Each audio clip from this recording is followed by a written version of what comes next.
We are in the midst of the fourth industrial revolution, and the impact it will have on work is going to be dramatic. Rather than creating millions of jobs, the new economy will displace old technology and jobs with either automation or professions that require very few humans. How then do you survive? What skills are required to meet the needs of the workplace of the future? Will full-time jobs become a thing of the past? Will we all need to become entrepreneurs as we learn to survive in a gig economy? One of the challenges facing Canada is our fractured education agenda. Each province and territory is different, and there's no national strategy to buy into. We're at a critical junction in the digital economy transition where government, educational institutions, and businesses need to work together to understand the future of work and then take action. A Made in Canada solution that includes a range of social innovations that may or may not include a universal basic income are on the horizon. How we prepare for these coming changes will either protect Canadian jobs or place them at risk. We invited Stephen Harrington, the national lead of Deloitte's talent strategy, to join us for a conversation that matters about the intelligence revolution and how to future-proof Canada's workforce. Conversations That Matter is a partner program for the Centre for Dialogue at Simon Fraser University. The production of this program is made possible thanks to the support of the following and viewers like you. Welcome. When we take a look at the changing nature of work, particularly in Canada, what are some of our opportunities and what are some of the risks? Well, I'd say the biggest opportunity is for us to think as a country, and that's complicated. Yes, it is, considering we have all these territories. That's right. So think as a country, think as provinces, educators, employers, individuals, about how we begin to build capability that's going to last 5-10 years. Mm-hmm. If we can do that at scale, and we can figure out how to build the policies and approaches in Canada first, mm-hmm. we can begin to describe what the Canadian advantage will be in the next century. That's the opportunity. Okay, and the risk? The risk is that we continue to be a little too Canadian about it. If you look at our record of productivity in the last 50 years, it's not good. We've done very well as a country being fast followers mm-hmm. In terms of strategy. And we've built an economy that's the envy of the world in many ways in that period. Unfortunately, fast followers tend not to do as well during periods of economic change like an industrial revolution. Mm-hmm. The wind tends to go to the jurisdictions and the companies that are ahead of the curve mm-hmm. and begin to make decisions for the global economy about how we're going to operate in the future. That's where we need to get to. Well, we're clearly in an intelligence revolution, which is another form of an industrial revolution. Are we even poised to be able to capitalize on that in Canada? Yes, we're tremendously well poised when you think about how educated our population is. So when we talk about intelligence revolution, what we mean is that automation, for the first time in history at scale, is going after our ability to make judgments. So we're looking at automation of white-collar jobs that we'd previously thought of as safe. Mm-hmm. But in our analysis and our research, we've found that there are a number of capabilities that sit above the transactional that will continue to be very marketable in the future. They're things like social awareness, influence, creativity. These are, as I say, these sort of future-proof capabilities mm-hmm. that actually we're doing a very good job as a country building in post-secondary education. But those things are not job-specific. Right. And so are you saying that the nature of a job is changing? Yes. Fundamentally, what's happening now is that if the last industrial revolution was all about taking tasks and building them into jobs, mm-hmm. Bundling them up, yeah. Taking people that were in agrarian society and saying, we've got a great idea for you, come take this job, we'll pay you every week. That was revolutionary at the beginning of the Industrial Revolution. Mm-hmm. Now, tasks are coming back out of jobs again. They're being automated. They're going to the platform. They're mm-hmm. being outsourced. And so That fundamentally is what's changing, and it is redefining what we mean by a job, and will continue to. How then other than having good interpersonal skills, being able to analyze, being able to find information, then figuring out what to do with it, how then do I prepare for what the job of the future is going to be? Because as this question was coming up, I was thinking, when I was a kid, people told me, you should become a computer programmer because that's the job of the future. And guess what? They were right. Yeah. Are we able to do that today? Yeah, there's a bit of that happening in the market right now. So, I mean, if somebody is saying to their kids today, you should be a data scientist, well, there's a very good chance in the next 10 years that's very good advice. Mm-hmm. The problem is, it's not advice you can give to every Canadian. No. There will not be 35 million data science jobs. So, what we need to do is take a practical look at the jobs that we have today and figure out what they're very likely to be in the next 10 years by doing that task level analysis that I talked to you about. Let's pull these jobs apart and look at what is likely to be automated and what isn't, job by job. And if you're an individual Canadian, what you can do is you can look at your job and ask yourself, what is the more strategic thinking that I do? What is the more interpersonal thinking that I do? How do I help others understand how my job fits with other jobs? Those are the higher order skills that are most likely to survive into the future.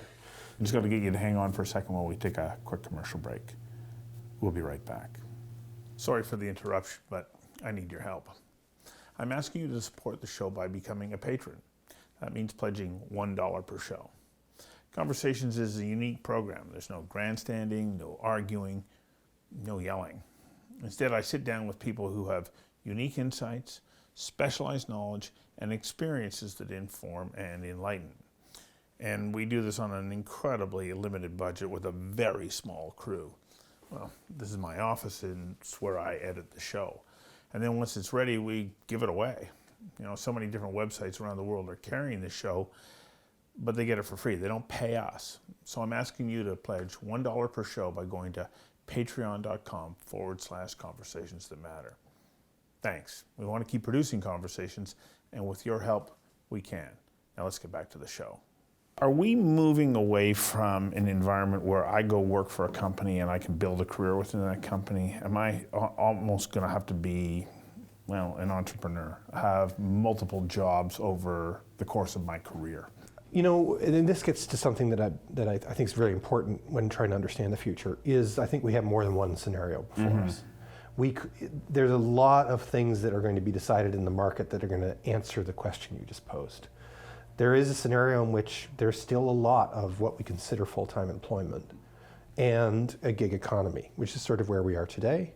And there's another scenario where actually the trend growth of contingent work continues and displaces a lot of full-time labor. The reason I say there are scenarios is because how we respond as public, how governments respond, and how the private sector respond are going to have a lot to say.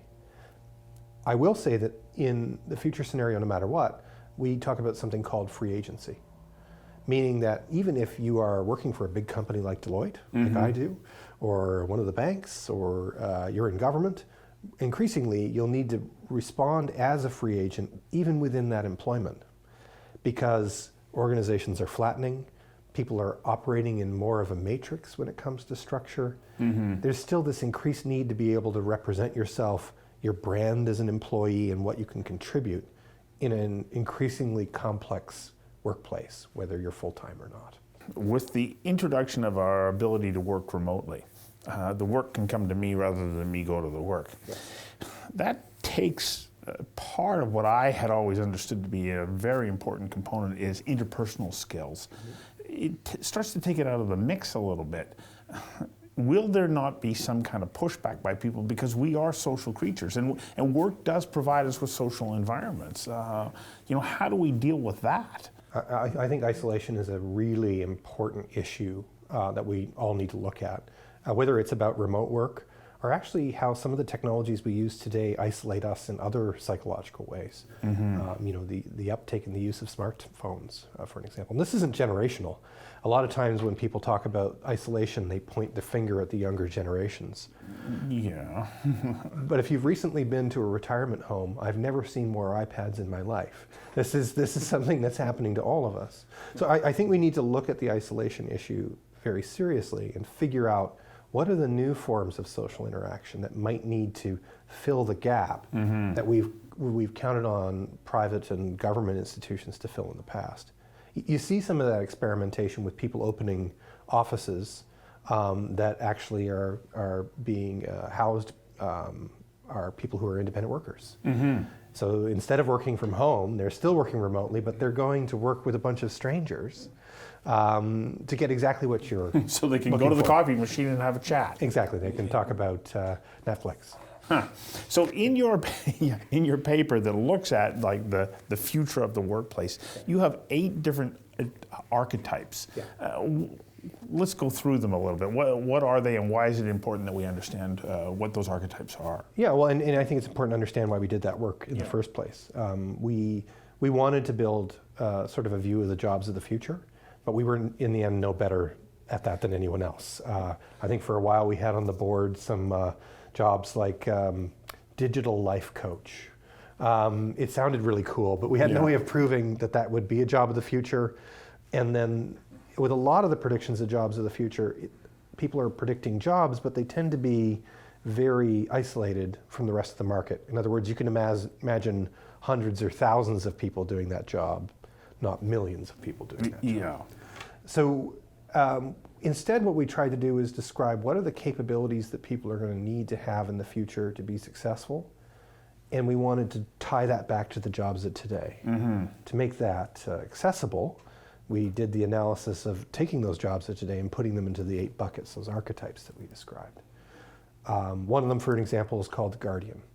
The Guardian. The Guardian. And this archetype is all about protecting people. So you can imagine that a policeman or a firefighter would be, or a healthcare worker would be. Paramedic, so on. Absolutely. Yeah. And these people need to have high social awareness as a future-proof capability. So that's the ability when you're in an emergency situation to connect with someone else, understand not only what they're saying to you, but also where they're coming from, and putting it into social context. And the other thing they need in spades is judgment. So the ability to take a whole bunch of data in very quickly, often in an emergency situation, and make a decision that's going to matter, life and death in a lot of cases. So we know that a lot of those jobs in the Guardian archetype will see a lot of automation, they'll see a lot of enhancement, they'll be working more with technology they've never worked with before. But those 2 capabilities, you can see how the archetype's going to continue to need them into the future. Well, as a society, we need that kind of protection. Right. And that human interaction will be important to us as citizens. It's very unlikely that in the near future we're going to be willing to give up those interactions to a completely automated experience. Right. Innovation, of course, is a big component in all of this as well. As I recall, you have got Innovator in there as being one of those archetypes. Yeah, it's, and we don't just mean big I innovation, which is what we tend to think of. We think of Google, right? When we think of innovation, so we think of people who are taking moonshots. But there are actually a lot of innovators in the market today who really, a process engineer, for an example, is an innovator. They're taking what is right in front of them, and they're trying to think about how to make an incremental improvement. And again, over the next 10 years, while there'll be a lot of automation in that space, the creativity, the ability to understand the architecture, the environment that you're operating in, is still going to be a uniquely human capability. Both protectors and innovators, they have been a part of our development, especially since the Industrial Revolution. We've needed those components before. So in a way, what's old is new again in there. What are one of the archetypes that you go, okay, this is a change. This is something that's new. Well, that's difficult to find because there's a lot of that, because what you'll notice is in each of the archetypes, what's coming out is what we used to call soft skills, which is a term that I despise because it's always been underestimated. And when we flip this archetype concept out, what we're really saying is don't think of them as soft. They're actually the hardest. They're the hardest to attain, and they're also the hardest to automate. Because they reach into so many different areas of life.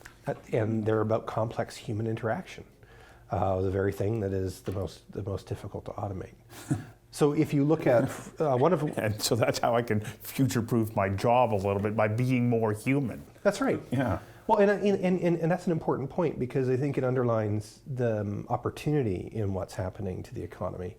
We have an opportunity, if we're thoughtful about this, to make sure that we let the robots be the robots and let the humans spend more time doing more human forms of work. That's an optimistic view of the future, which we think is quite attainable. So in virtually every sector, though, we're not going to see complete sectors disappear as far as places of employment for human beings and only become that for either machine-trained devices or robots. It looks like there's going to be a combination of the two. Absolutely. Yeah, and if you think about another sort of universal capability people will need, is it's to be able to quickly learn how to work alongside automation. Work hand in hand with robots and AIs and learning algorithms to enhance the way we work. That's probably the biggest opportunity that we have as an economy from a productivity perspective. You know, one of the other things that I kind of became fascinated with when I was at this, the Future of Work conference that you're here speaking at, there's all this talk about talking about young people. But I am starting to realize, hang on a second, there is a transition that's going on for a number of people who are in their 50s and 60s who say, number one, everything that I'm reading about retirement is that it's bad for my health. And number two, I can't afford to retire, so I have to keep working as well. So they have to be embracing these same kinds of changes. Otherwise, they're looking at being, an in-store greeter or something of that nature. How do you, after a career, say, now I have to shift from what I was doing, which was task-oriented, and move into these soft skill areas? I think one of the opportunities is for individuals, but also for governments, to think about labor market attachment differently. And I know that's a technical term, but all I mean by that is there's more than one way to add value to an economy. If I were close to retirement, which I hope to be one day, I could add value by going and finding a different job. But I could also add value by going out and solving some of the problems that our economy faces. So for an example, if I were to volunteer, if I were to take care of people that were later in years and had poor mobility, these are all ways of adding real market value, solving real problems, and contributing to the economy. They're just starting to break us out of this mode of thinking that the only way to add value is to have a full-time job. I think that's sort of the number one piece of advice, is for us all to try and be more creative about the ways we engage with the market and with each other. Well, but it changes the sense of our own identity as well, though, because so often the social interaction is, well, what do you do? That's right. And if you're not having that full-time job, or you're not that career, that's another dynamic that changes. Absolutely. So it's like, wow, okay, I'm going to move into a gig economy where I kind of do this, but it's shifting. I do the work, so I have to have skills. I also have to have marketing skills. I have to be able to find that work. And then I need to be able to manage everything, because now I'm on my own. How do governments, because when we started off, you talked about the fact that we have to look at this as a country. How do governments start to address that and meet my needs? Because the union's not there to protect me, or I don't automatically have benefits and health care and so on. So how do we start to change that landscape so that people get to benefit from the richness of our great economy, but not be so exhausted that they can't get the work done by the time that it shows up at their doorstep?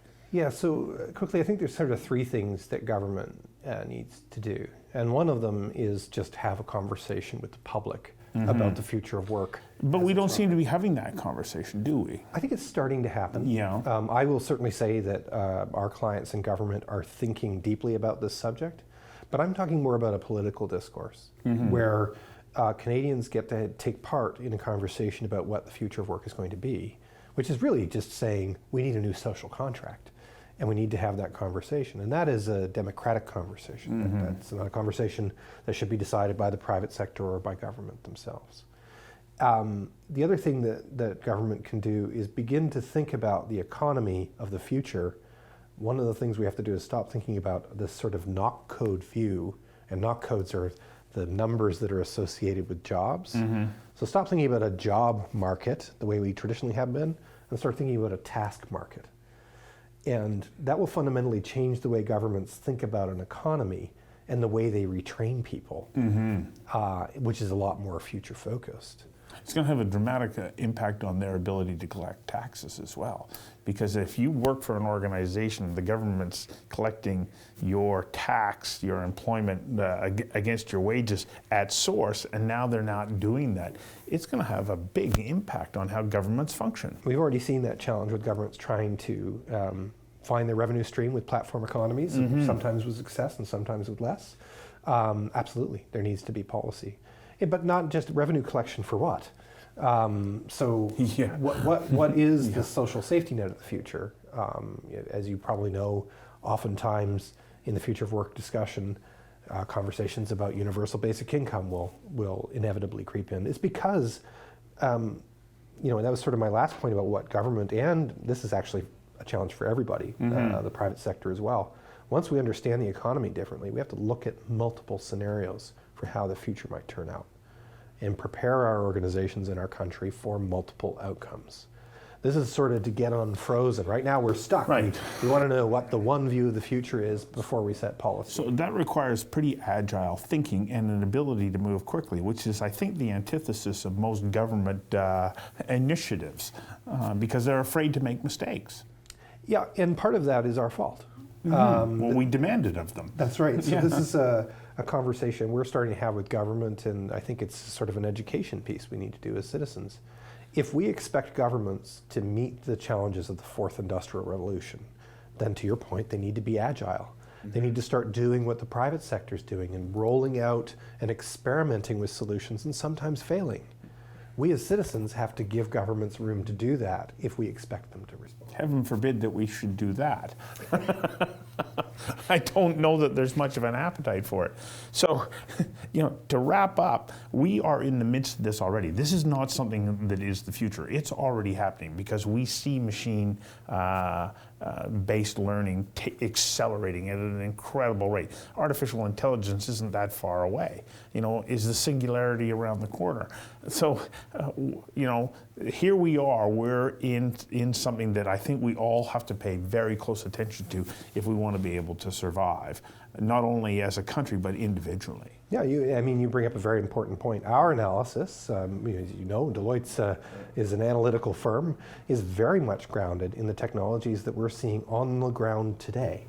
All we're doing to create the predictions that we have is casting that today's scenario forward a few years.